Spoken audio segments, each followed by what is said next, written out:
managed. Good evening, everybody, or for Cathie, good morning. Good morning. And this is the coaching support group, and we're talking about grief and bereavement tonight. And that is a very punchy subject, quite honestly, for coaches. And sometimes people just sort of want to shy away from it because it's a subject that has taboos. And that's a great difficulty. When we talk about death, there's a lot of people who think, whoa, I can't talk about death. I've got to talk about going over the rainbow, going next door, passing, all those euphemisms. When actually, death is actually part of life, isn't it? And of course, different cultures deal with death in a different way. But as I was chatting with Cathie earlier this week, grief and bereavement do not necessarily are not necessarily part of losing somebody through death. It could be losing something. It could be a breaking away. It could be anything like that. And so it's a huge, great subject, but we just always associate it with death, which is in a way a great pity. Anyway, Cathie Godfrey is an expert in this sort of area, which is why I've asked her to come along. And she's from near Edmonton in Alberta, near Canada. She tells me the weather's absolutely lovely there, but they're slightly concerned about a fire that's about 40 kilometers to the north. So anyway, I'm glad you're here, Cathie. Thank you very much indeed for joining us. And we look forward to your words of wisdom. Hopefully we'll then open up. And if anybody has any questions, please post them in the chat, and I will bring them up as the time is right with this. So, Cathie, tell us a little bit about yourself, please, and how you've sort of come into this area of grief and bereavement, because I know it's not everybody's favorite topic, although it is essential. And I thank you so much for inviting me for today, Ian. I really appreciate that. And you're absolutely right. Would this be the topic that I would choose to focus my attention on? No, it was something that happened in my life that led me in this direction. I'm a former social worker. And then in the year 2000, so 25 years ago, my first husband died by suicide. And I still have two children, but my children were 10 and 14 at the time. And I wrote a book about my journey, hoping to help inspire other people who have dealt with suicide. So my book is called Your Suicide Didn't Kill Me, Choosing to Live and Love After Loss. It was #1 on Amazon in 3 different categories, and I'm very grateful for. And from there, I decided to become a certified grief educator. I studied with David Kessler. If you know who he is, he worked with Elizabeth Kubler-Ross. She came up with the 5 stages of grief, and as she was dying, she agreed with David that he should write the book for the 6th piece, because her 5 pieces of stages of grief are denial and anger and bargaining and depression and acceptance. And what David brought in was finding meaning. And so in 2022, I became a certified grief educator. 2024, I became a certified life coach. But when my first husband was still alive, we ran a group home for dual diagnosed adolescents. And this is going back to my social work days. And we became certified teaching parents. So teaching social skills to children. Primarily the group home that we were in was working with the dual diagnosed adolescents, and so teaching them social skills. So I have some experience working with children, working with teens, death, grief, the whole gamut. So again, thank you for inviting me to be here today. So I think as coaches, one of the very first things that we need to ask ourselves is, how comfortable am I with death? What is your own experience of death and grief? Because if you are coaching someone, if you're coaching a parent who's working with or working with the children, working with the parents, or working with adults, being comfortable yourself, I think, is really, really important. I have a friend who also wrote a book about death, and shameless plug here, her book is called When Death Comes Knocking for Your Patients. She was an oncology nurse for 30 years. Her name is Mena J. DeBetz, and she has created the death anxiety scale. I'm going to send that to Ian so that he can send that out to everyone, because it's a good self-assessment as to where you sit with being comfortable about death. She's also putting together a course on being more comfortable with death. And when that's available, I'll let Ian know, and he can fan that out, that people might want to take a look at that. Because I think that the more that we are comfortable talking about it, then it's going to make the people that we work with feel more comfortable. Yeah. So grief refers to the internal environment or experience around death or grief. And Ian was absolutely correct in saying it's not just about death. Grief could be about, divorce, losing your job, your pet is ill or dies. Could be a life change in, changing your job, changing where you're living. Grief shows up in many different aspects of our life. So it's not just death, but primarily what I'll be talking today, I do refer to death a lot because that's my training. So Kessler says that we need 6 things when we are grieving. We have to have our pain witnessed. So it's really important to have somebody acknowledge and witness what we're going through. The ability to express our feelings, to release the burden of guilt. So Brene Brown talks about the difference between guilt and shame. Guilt is we did something bad. Shame is we are bad. And especially with death and with children, sometimes they think, did I do something wrong? Certainly with my children, because their dad died by suicide, that was definitely a question that came up. Was it something I did? Was it something I said? And you'll notice, I just want to point out that when I'm talking about suicide, I never, well, almost never say committed suicide. And that's because suicide is not a crime. In Canada, isn't. And actually, in most countries, it's not a crime. So the movement within the survivors of suicide loss is to change the language around that to say died by suicide. But I'm not going to talk about just suicide today. I just want to kind of throw that in. That's sort of a big thing for me to bring people's awareness. Now, if somebody said to me the word, I've told them about, my preference that they say die by suicide, and then 2 minutes later they say committed suicide, I don't get on them. It's like, okay, I've shared the information, and now I'm just going to let that go and let that percolate, because it takes time, because we are conditioned to say that. So, as I said, Kubler-Ross and Kessler have these 6 different stages of grief. But I also pulled one up from Browlby, and she, sorry, I don't know if it's he or she, 4 stages of grief: shock and numbness, yearning and searching, disorganization and despair, and reorganization. So even though Kubler-Ross was kind of like the pioneer in kind of putting a name to these stages of grief, and it's important to understand that when she was talking about these stages of grief, she wasn't talking about the people around the person that she was talking about, the person that was dying, that's what they're going through.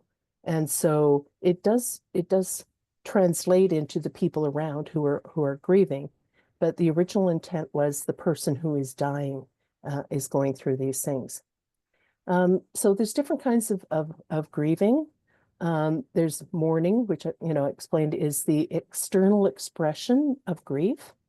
There's a thing called delayed grief. So maybe something's going on that you can't grieve right away. For instance, I had a miscarriage, and my husband and I were running a group home, and I didn't have time to grieve. I had a miscarriage on Christmas Eve. On Christmas morning, I got out of the hospital, went right back to the group home where we had kids that didn't have a family to go home to. And so I had to sort of put my grief on a shelf. And then 6 months later, found myself in a fetal position, crying my eyes out, and I couldn't figure out why. And that's because I had delayed grief. All of a sudden, it hit me that I had lost the baby. Um, Inconclusive grief. And that can be if that they don't know somebody goes missing or they can't find a body. And that not knowing is called inconclusive grief. There can be collective and public grief. You think about, examples from the States are like Sandy Hook shooting, or, some sort of shooting, or 9/11, where the entire community is grieving together. Traumatic grief, mass grief, secondary losses. So I definitely experienced that as losing my husband, that I was no longer invited to parties. I wasn't included in couple activities. So there was that secondary grief that I had, that the life that I was living had changed, And it wasn't that I had changed, it was that the people around me were very uncomfortable um, uh, having me there, maybe perceiving me as a third wheel. And then there's a thing in the DSM now called complicated grief. And it basically says that, you've got multiple things kind of happening, and it usually lasts up to a year. And I just want to say that I just think that's BS. I think that all grief is kind of complicated. That's what I want to say. I'm just wondering, before I go on, if that, I'm just wondering if there's any questions that people are having. Like, I don't want to get too far. And Yeah, okay. you started with the 6 things that David Kessler said, but I think you only said 3, like pain witnessing, ability to express our emotions, and releasing the burden of guilt. And then Guilt. I sort of Sorry. To be free. I'm so sorry. I kind of got off on it because I went on a yeah, but tangent. it's Yeah, all thanks, so Teresa. amazing. Don't worry. Appreciate that. Yes. So the 6 things: to have your pain witnessed, to express your feelings, to release the burden of guilt, to be free of old wounds, to integrate the pain and the love. So it's not that the grief gets smaller, it's that over time you get bigger than the grief. And then the 6th one is to find meaning in life after loss. And, I think a big thing around that is I did not want to be defined by my husband's suicide, that I was just a survivor of suicide loss, because I'm so much more than that. Yeah. So to find meaning for myself, what did I want to do with my life? Okay. Pardon me. Things that you can do when you're grieving: take a walk. Name 3 things at the end of the day that you accomplished. And so what I still do to this day, 25 years later, is in the morning, I would say, here are 3 things I'm going to work on getting done by the end of the day. And then when I go to bed, it's, did I get those things done or not? It's like a little checkbox, and it's only 3, not to become overwhelmed with all these things that you think that you might need to do. Engage with the world for 30 minutes. Now, that might seem like, what, 30 minutes? When you're in grief, engaging with the world for 30 minutes can be a big deal. I remember going to get milk, and I came home and I was just shaking, just going out into the world. And yeah, it was just so out of my comfort zone. I always needed to know that there was an exit plan.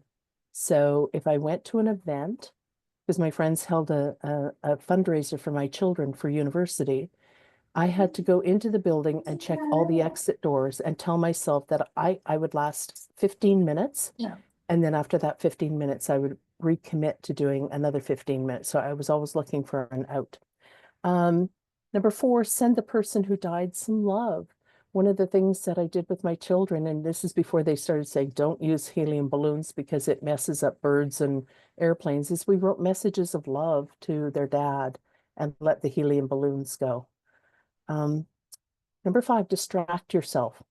Back then we didn't have, cell phones that had all kinds of apps and things that on it, probably I would have spent a lot of time scrolling through social media. Probably that's what a lot of people do now to distract themselves or play games. Talk about your loss to someone else. And what I really got was that the healing comes in language and in community. That the more that you talk about your grief and your loss, the more it dissipates. Recognize something in your life that continues even after your loss. So, what were your hopes and dreams before they died? And are those hopes, did they change? Did they change? Or are they still there? Do something nice for yourself. For me, that would be going for a massage, getting a pedicure, talking to a friend, having a glass of wine. Write down 3 things you wanted to do with your life before they died and do something for someone else. So I found that one took quite a while before I could do things for other people, because my goal was keeping myself alive and keeping my children alive. Quite honestly, my 14-year-old son wanted to follow his dad out the door. And so I needed to take a leave of absence from work so that I could be home to support him. Long talks for hours and hours and hours just to keep him here, and then got the whole family into therapy. The type of death can sometimes shape the grief. So sometimes we can have judgments about how people died. So I mentioned to you that my first husband died by suicide. But when people would say, oh, I would say I was a widow, and people would say, oh, was it cancer? And I would say, no, sadly, he died by suicide. And you could just see them kind of do, that, and then not know what to say. And that's because there's a stigma around suicide. And so there seems to be more compassion around if somebody died by cancer or somebody was in an accident, or so we have these kind of judgments on the death. And so I think that's something to be aware of. And we avoid talking about it because it's uncomfortable. Okay. Before I go any further, I just want to take a few minutes just to check in with people, and I'd really love to know, like, are you coaching children? Have you coached people through grief? Like, I'm trying to get a feel for where we are here. I don't want to do all the talking. Teresa, please. Yeah, so I'm mental health coach and mentor, but I'm trained in grief as well. So I worked as a grief recovery specialist in 2016. I did my training and then EDU therapy, and I worked for 4 years as a mental health support worker. I did a course with David Kessler for myself, death of a parent, because my dad nearly died in December and he's back in hospital with a broken hip. I still have in that short time learned so much new from you, because I think we all learn. There is so much to learn, and we all learn different things and pieces. And I just did a refresher. I'm a suicide first aider. So I did 2 days the assist course in the UK. And definitely what you said, depending how people die, that's how people then react. And I started my grief journey because my best friend's son suddenly died, and I think that's always a personal story, and the stupid comments she had 3 years later still. Because originally I'm a mixed media artist, and so I never thought I would do anything with coaching or grief. And I always found people start with they had a problem, and there was no really a solution. And the question I have for you, you said you got the whole family into therapy. Do you think you could have used more something you share now with people in the way you help people, or was the therapy that was available still useful and helpful to you and your children? And usually when people ask me about grief coaching, I first ask them if they've been to therapy, because I really believe that there is a difference, and I would recommend therapy before coaching. Honestly, in Canada right now, if you wanted to get in to see a therapist, grief therapist, it's a 2-year wait. So as a coach, I can be that bridge until they can get in and see a therapist. I'm not going to say, no, you have to sit there for 2 years in grief before you go see a therapist. So I want to be available to people to be that bridge. But my preference would be that they would go through therapy first. Thank you. Mm-hmm. Anyone else? If I can just butt in, but you know, as a coach, I'm aware, and somebody who has grieved. In fact, we probably all have one way or another. But I understand exactly what you're saying, Cathie, about you never know when grief's going to hit you, because exactly the same thing happened to me. I was a year down the line before the grief just sort of struck me, and it quite surprised me because I thought I'd survived all of that. But it's about the do I need therapy? Or perhaps I'm just one of those people. I move forward.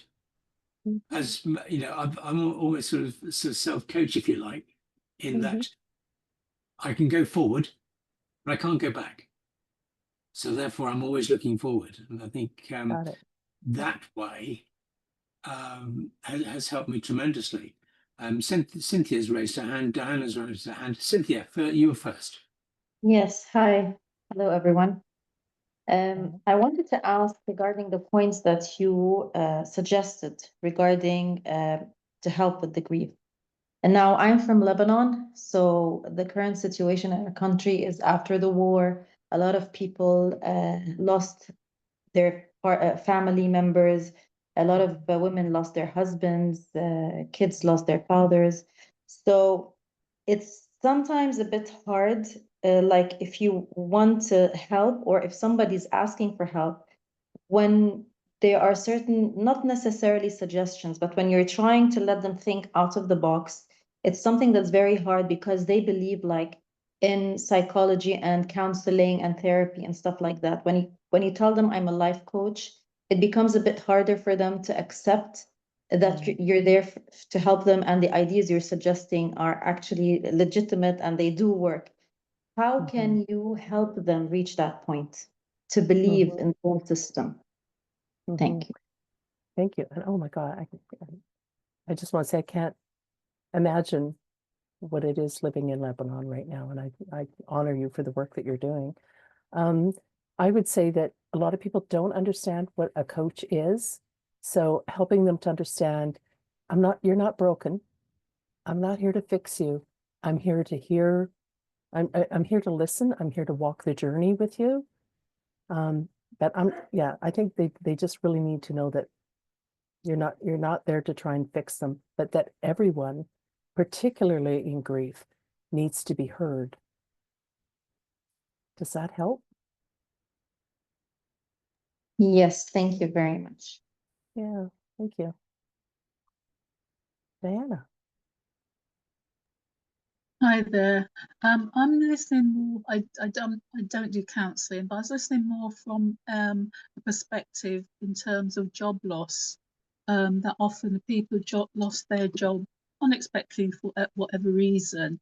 That doesn't immediately jump to mind, but in terms of I'm suffering from grief because I've lost my job, but you can often see it in terms of people's approach if they haven't got through the cycle. It's like maybe wanting to go back in at the same point or not wanting to go back so that they can come forward and retrain. So often if you can see that maybe the suffering, the grief, the loss is the more poignant element that that they're presenting, and it's you've got to kind of overcome that to get to the maybe the acceptance stage is almost like, right, put that aside, I'm ready to move on before they can get to there. So it can often take a long time to get them back into work when that happens, when it's not acknowledged and worked through. I absolutely agree with you that we don't name it as grief. And I lost my job. I got laid off, and took me 3 months to find another job. And it wasn't until somebody went, "Oh, you're grieving," and I went, "Oh, yeah, you're right. I'm grieving. Here it is all over again." And when you experience another loss, the losses from the previous losses can be activated. And another little tidbit about suicide is I don't use the word triggered, because within the survivor of suicide loss, genre, triggered could mean, the word triggered can be triggering to people. But yeah, I agree with what you're saying, Diana, that whatever the loss is, and I think what's really helpful for somebody who's lost their job is to acknowledge, going, wow, do you ever consider that you're grieving, right? And going through the sort of the steps of grief with them. And grief is not linear. It's not, you go from A to B to C to D. It can go back and forth, right? You can get to the, you can go through the denial and the anger, and jump to depression and then back to denial again. Like it's not a linear thing. But I think naming it is really, really important. Thank you. Thank you. So let's talk a little bit about working with kids. Ian, did you want to jump in on something there? Yeah, I just wanted to catch up on one thing that you said, Okay. or that you intimated, and that was that the reaction of people who sort of ask the question and then are very surprised at the answer, not knowing what to do. So it's always sort of in your case, it was the translation of your husband's suicide was almost sort of translated onto you, which, it made somebody else uneasy. And that might be something that, if we got time, we can sort of talk about at the end, because actually it's a very important point that a lot of people can be affected by the grief and by the bereavement, who are not actually part of what you would think of as those who would otherwise be involved.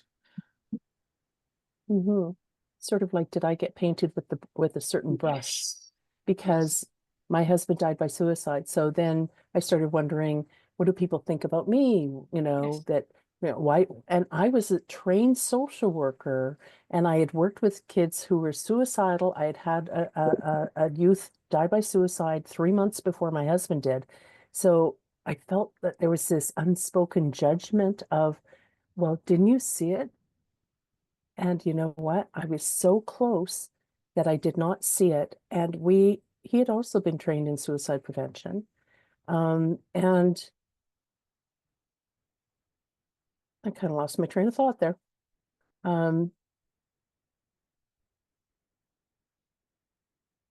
It just went. It'll come back. Sorry. I hate that when it kind of goes. Oh yeah, I know. Okay, see, there it came back. That as a trained professional, that I should have seen the signs and be able to prevent it. So I felt that there was an extra judgment on me, that I should have known better. Okay. Yeah. Yes, it's a difficult one. Anyway, you were going on to talk about children. I was going on to talk about children. Absolutely. So, first of all, I just want to talk about children's understanding of death, like developmentally. So from 0 to 6 months, right? There's really no cognitive development there. That so they can't conceptualize death, but they might sense a loss of separation there. Like if a mom or dad died and all of a sudden they're not there, they're still, even as 6 months to a year, they're still kind of feeling it. Whereas children 1 to 2 years of age, especially if it's the death of a primary caregiver, will result in displeasure or depression, but they're still not able to really understand it. From 2 to 6 years of age, death is understood as temporary and reversible. There's no concept of a personal death. Death is something that only happens to other people. And dead people or animals are broken and can be fixed, or asleep and can be awakened, or gone and will be back. And I think one of the important things is when someone dies, to, especially with children, not to, not to use euphemisms like, oh, they went to sleep, because then you've got a child who doesn't want to go to sleep because they might die too. So you got to be careful about your language around kids. Well-developed 4 to 6-year-olds often think about and are quite interested in death and will often want to see and touch dead things. Makes sense. 6 to 9 years of age, they have a clearer understanding of death. That's sort of developing for them. There's an increased interest in the physical and biological aspects of death. And magical thinking predominates with the belief that thoughts can make things happen. So if I just, wish upon a star, dad will come back. By 9 years of age, the child's concept of death is very similar to that as an adult. And death is not reversible or temporary, but only happens to some other people. And death is often thought of as a person or as a ghost figure. From 9 to 12 years of age, the child's concept of death expands that to be held in adult life. Their awareness is the possibility of personal death is now fully developed, and an objective curiosity develops. They want to know, like, was the body mangled? Was the body blue? Like, they want to start asking more questions. Even though there's a cognitive awareness of death and its universality and finality, there's a strong tendency towards denial, and there's an increased interest in what happens after death. So they're starting to ask way more questions. 12 years of age through adolescence, death is now viewed abstractly and subjectively. There's a strong egocentrism and a tendency to think of themselves as immortal.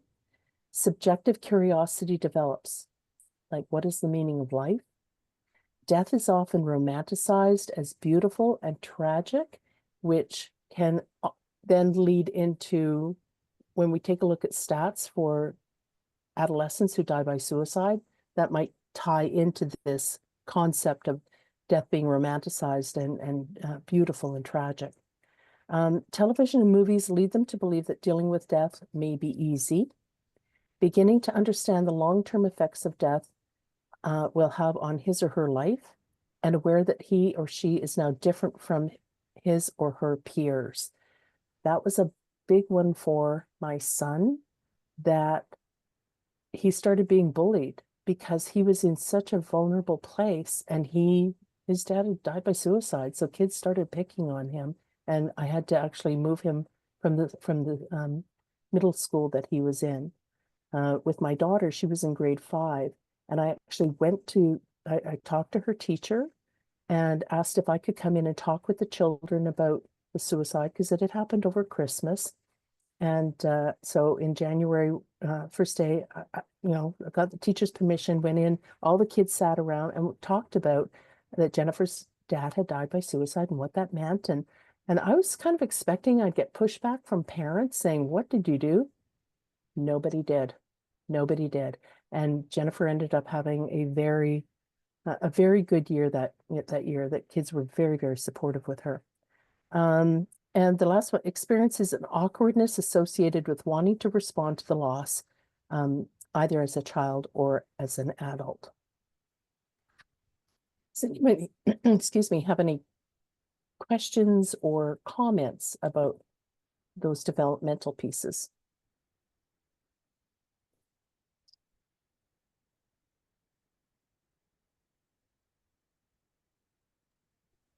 Another question then. No question? Do you want another question? Sure. So in your experience, Cathie, what signs suggest that a child is struggling? I mean, I know you've just gone through all the all the various developmental stages, but it's sort of quite important that that we get to understand the warning signs, if you like. It may not be a child, it may even be an adult who's sort of trying to cover. Absolutely. And of course, it's going to be different for every child or even every adult. children might get really quiet. They might become very introverted, or they might become very aggressive at acting out. Children particularly Kessler calls them puddle jumpers, that they can go from playing to being intensely in grief to playing, and it's just kind of an on-off. And so you might not see the outward signs that they're grieving. So it's really important to be opening the doors of communication, to really check in to where they are. Teenagers might just sit and be scrolling on their phone. Like they might withdraw, they might act out, same sort of things. So it's to look more at the behaviors, because what they show you, when it's that saying, when people, you know, show you who they're, that's what you need to believe. Diana. I just wondered if you've noticed any difference where those children, whichever the groups are, have had some religious upbringing, because there's that strong death in religion strongly associated with heaven and hell, you know. So I wondered if that skews or, you know, it makes an impression on the thinking. I absolutely agree with you. And I was going to talk a little bit about different cultures and their beliefs of death, because in some cultures there's a heaven and hell kind of component, and in other cultures, not so much. Yes, I definitely think there's a big difference there. I had a neighbor come and see me 3 days after Brian died, and you know, we're both Christian. We went to different churches, but I have different beliefs than her. And she was going on about, you know, he was such a lovely, lovely guy, but too bad that he's burning in hell. And I had to ask her to leave. My kids were sitting right there. You need to be so careful about what you say around children, because they're little sponges, right? So yes, you want to be open and showing, you know, modeling grief means crying, but the serious talking about thing, like, that doesn't need to happen in front of the children. And I think that there needs to be respect for people's differences in beliefs, religion, right? So if she wants to believe that, that's fine, but you brought that into my house, and I don't think that's cool. So I think that's the thing to kind of be. Does that answer your question, Diana? Yeah. And I can't profess to know all the different cultures and their beliefs around death. My friend who's writing this book is writing a second book about when death comes knocking for the faithful. And that's what she's digging into, is different religions and cultures and how they relate to death. So I love working with her. Okay. So a little bit about how to be with people, and this could be adults, you know, maybe you're coaching the parents, maybe you're working with the kids. A lot of them will be for both. So I'm just going to say how to be with people in grief. Let go of expectations and listen. Allow them to be who they are and where they are. Don't expect them to be moving along the continuum. The number of times that I was asked, like, so, well, you know, it's been 2 years, you know, you must be, you know, are you looking to be in another relationship? Well, it took me 13 years before I was ready. Everybody's on a different timeline. I am remarried. I've been remarried for 10 years, but it took me a long time to get to that place, because I was raising my kids and healing, and allow them to feel what they feel. If they're lost, allow them to feel lost. Only they can find their own way out.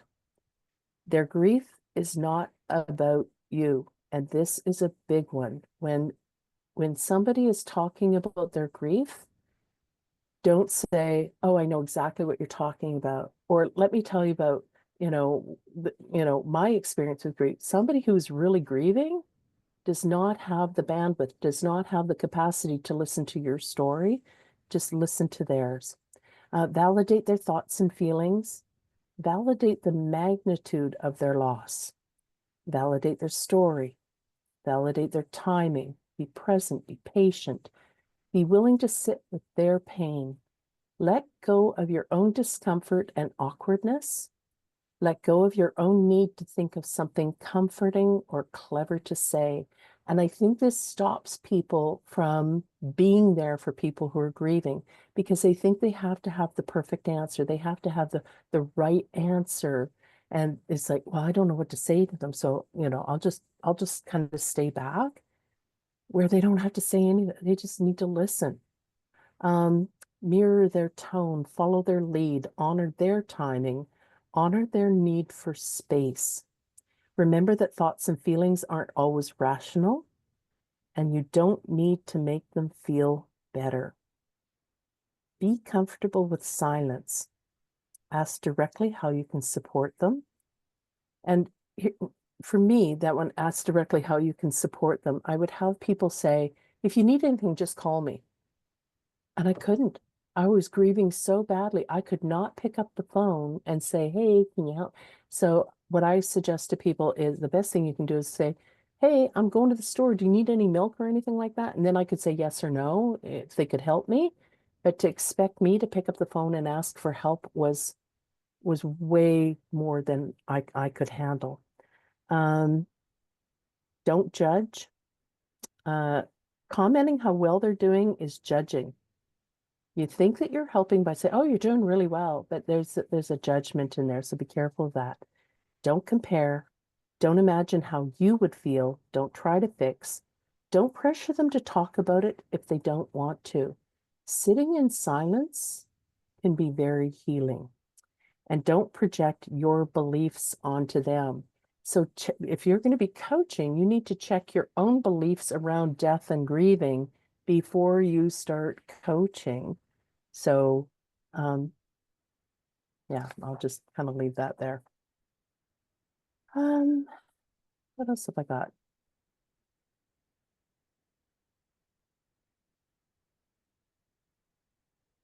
I think that's most of what I've got.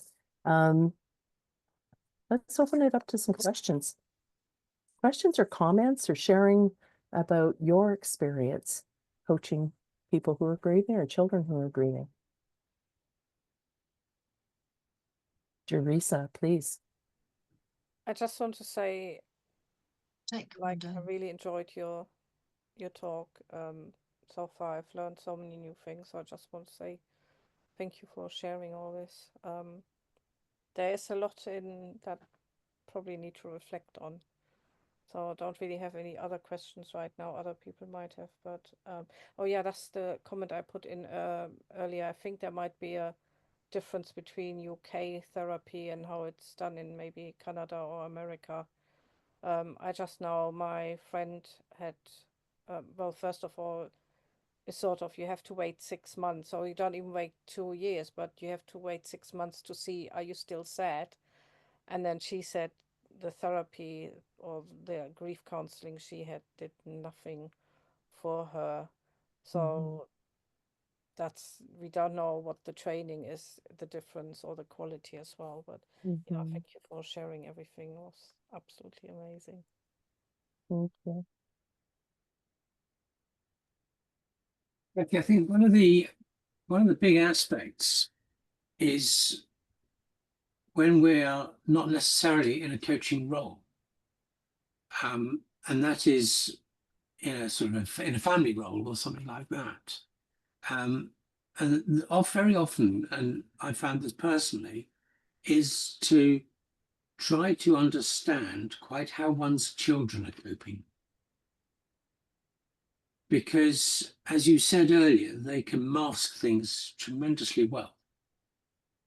And to a certain extent, they don't necessarily want to burden the parent, because they can almost sort of feel that that they've got enough on their plate as it is, and so therefore they don't want to burden their parent. Now, it's a hugely difficult situation, this, but how can one actually try and look into how they are achieving what they are setting out to achieve. Are they masking? How can one see whether they're masking?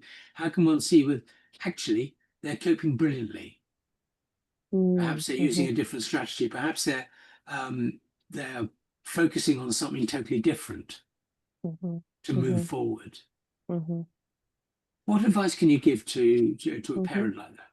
It's a great question, because it's of course it's going to depend on the child, and it's going to depend on the level of communication between the parent and the child, right? So if you've got a child who's very introverted and is not talking, then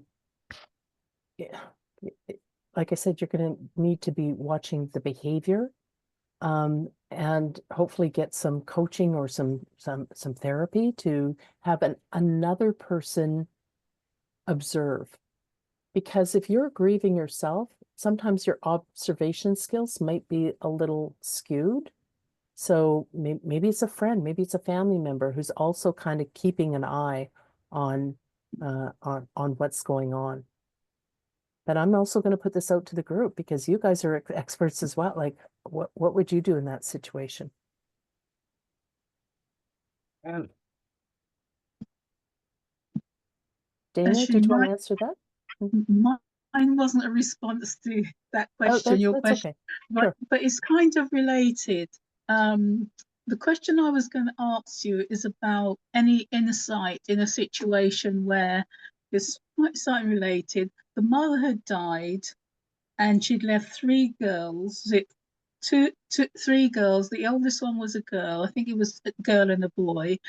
And I know in your case, you're managing to still support your children, but I could see a sense of the oldest girl was kind of stepping up into that mothering role. And I mean, usually in a grief counselling situation, unless they've come to family counselling, you're usually you'd be in this case dealing with the husband.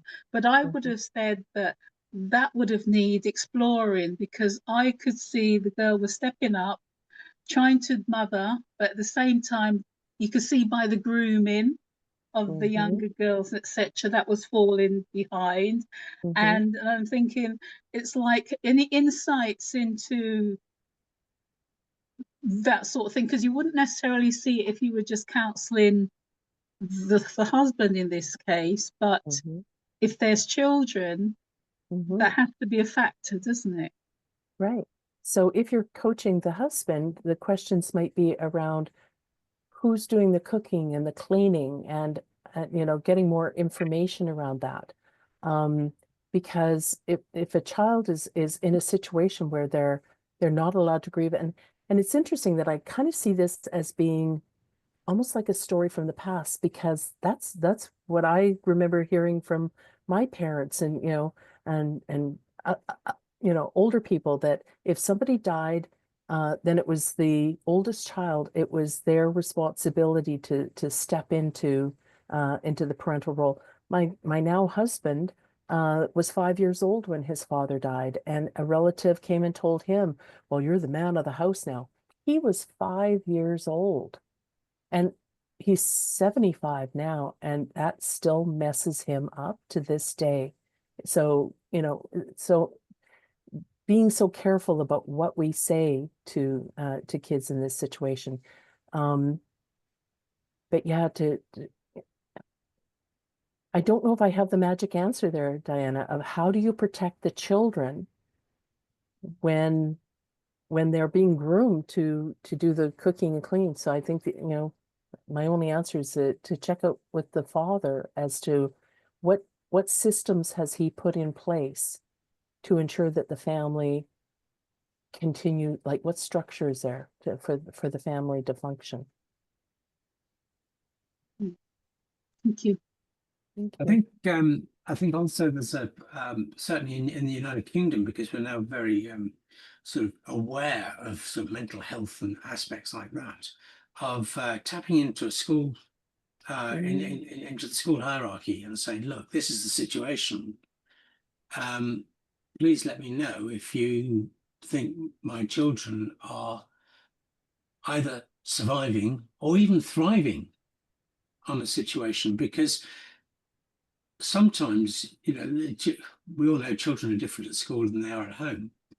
But very often, the teachers are with them almost more sometimes than the parents, and they will spot a situation, especially if they know that there is an issue or that there could be an issue, that the teachers will be normally very good at spotting any variation from a sort of a standard of that person. They'll see a change. They'll just get a feeling, but it could be a positive one, rather than a negative one. It could be that actually, as you said, they're actually stepping up to the plate and going forward, and sometimes you can be going forward faster than the parents. I think that's also important, but it's a great difficulty trying to almost second guess one's children, isn't it? How do you let kids be kids? And that, if it's a teenager, that might be part of their healing, is feeling that they are contributing to the family. Absolutely. And also it does actually help them to grow up.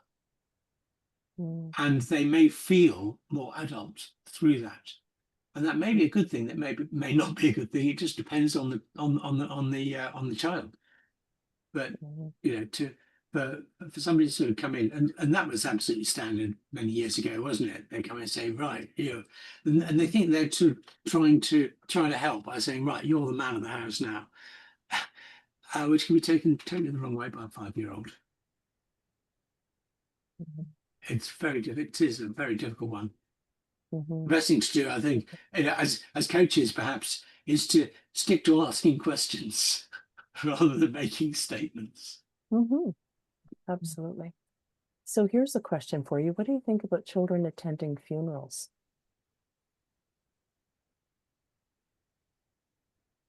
I'm going to throw that one open to other people. I've just said enough. I'm just curious what people think about that. Should children attend funerals? Well, if nobody's going to go in, I'm just going to say that I'm in a situation just at the moment where my mother died a month ago. And not so much the children attending the funerals. What about the grandchildren and the great-grandchildren? Well, fortunately, we're going to have a celebration of her life. And so it's going to be very upbeat. And I would welcome the kids along. But that is that situation as an idea. To actually be part of a black tie funeral, I know I was kept away from it for a long, long time. And I think that was probably a good thing. But that's just me. Other people may have different ideas. And let's hear it. Diana? I take myself off mute? Just checking. Yeah. Okay, this is probably going to sound like a fudge, but I think it would be good if most children, obviously, I would say probably about from 8 upwards, not sure how much they would understand before that, but if they are able to incorporate the thinking and understanding into their lives, so it's not something you have to keep them away from. But at the same time, I think you should be able to prepare them for it rather than, we're going to a funeral. Do you know what I mean? But that you can prepare them. I know you don't plan deaths, but I'm sure there must be guidance somewhere to prepare children for going to a funeral and understanding it as a part of the life process. Thank you. Yeah, Anyone I'd agree. else? I think children should be given the opportunity to go. Many a time, people just say, "You're too young," but they don't really fully understand what's going on in that child's head as such.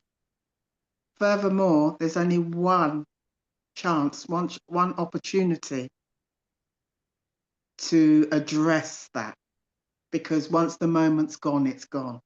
So even if the child went to the funeral but left early, then that still gives them the opportunity to deal with what could possibly be going on in their minds.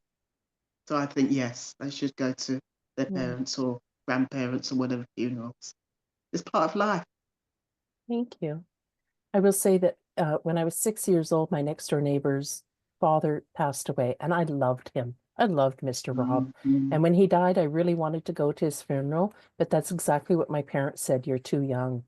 And that made death really scary for me. It would have been better if I was allowed to go to the funeral and kind of see that that's part of life. I will say that if you are going to bring children to a funeral, pre-teaching is so key. You want to make sure that you talk about what's going to be happening so they're not shocked by what's going to happen. And also when someone dies, you want to talk to them about what this means for them and what it means for you. You want to do a lot of teaching with kids as to what this is all going to look like. And like I said, give them permission to feel what they feel, lead the way, speak when, share when they want to share. Yeah. Don't force them. Yeah. And they're not broken. You don't need to fix them. I agree. I think we only have 1 minute left. So there's a quick question. Time has gone by so quickly. For me, it has. Yeah, no, it's been Yeah. good. It's been good. Thank you very much. Thank you. Well, Ian has some handouts he's going to send out to you on talking to adults, talking to children, and talking to teens. What to say and what not to say when someone dies. And then also I'll send him a copy of this death anxiety questionnaire that you can take a look at your own comfort with talking about death. So I just want to thank you all for being here today and giving me the opportunity to share my education. Thank you. Thank you. Thank you. Cathie, thank you so much indeed. Sorry I didn't respond just then. I was typing furiously and trying to make sure that I wasn't making too many mistakes. There's a great book which I've used for my children, and it was recommended by my church. And that is Badger's Parting Gifts by Susan Varley. It really does help, or at least in my experience, it really does help, especially young children, to start to understand that death is natural, I suppose, and that people who die sort of pass on an awful lot into other people's lives. So with that, thank you so much indeed, everybody, for attending, and thank you for participating. It is absolutely great to get all this, to hear. And if anybody's got any problems and wants to sort of discuss bereavement, their own personal situations, perhaps, or anything else, then please don't hesitate to drop me a line, and I'll send you my my diary link, and we can then talk on. Please be advised, though, my time is actually I haven't got much time between now and the end of May, mainly because I'm involved in amateur musicals. But from June onwards, I'm much more available. But if it's urgent, don't hesitate. Give me a drop me an email, and let's make a chat. I'm very happy indeed to chat through with situations with people. So thank you very much indeed for that. Thank you. Thank you so much. Thank you. And Bye.